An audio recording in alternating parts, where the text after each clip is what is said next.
Olá, nono ano, tudo bem? Bem-vindos à aula número 38.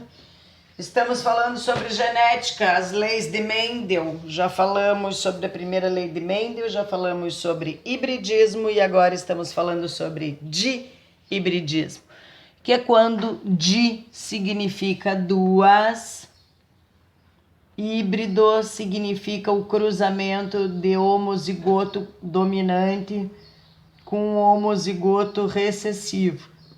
Vai criar um caractere heterozigoto exclusivo.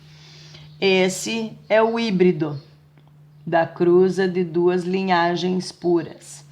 Então, o dihibridismo foi quando Mendel pegou as ervilhas que ele estava trabalhando e relacionou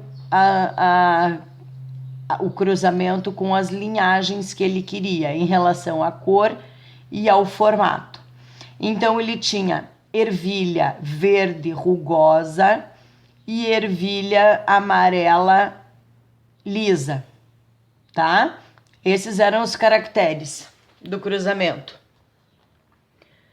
Rugoso e liso, e verde e amarelo.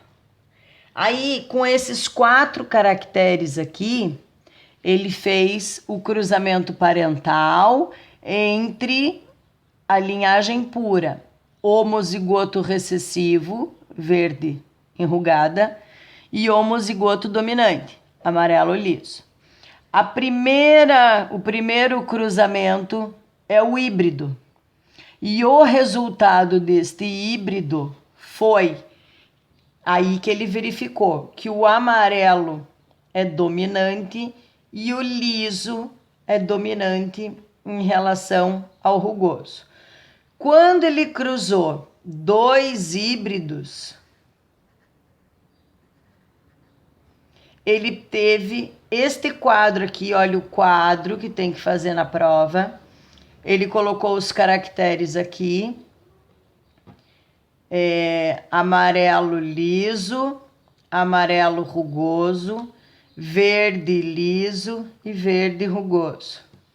Amarelo liso, amarelo rugoso, verde liso e verde rugoso. Quando ele cruzou todas essas ervilhas, ele obteve essas amostras aqui. E daí ele verificou que ele tinha amarelo liso, amarelo rugoso, verde liso e verde rugoso.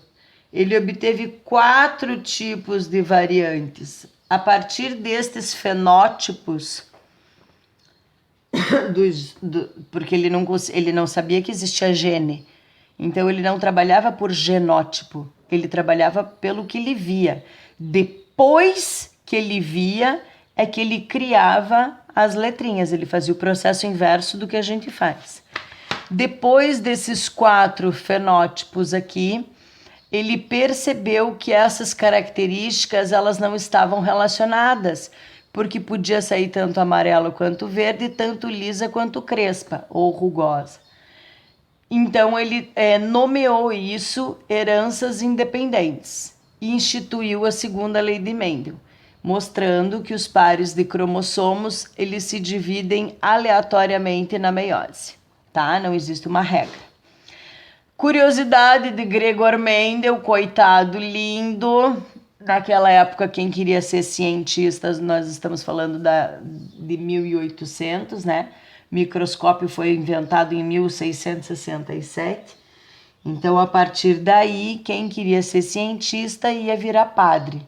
Chegava lá no mosteiro e podia fazer experiências. Só que acontece que o Mendel começou a fazer muita experiência louca, porque da onde já se viu dentro da igreja você ficar discutindo que o cromossomo é que forma o indivíduo, quem forma o indivíduo é Deus.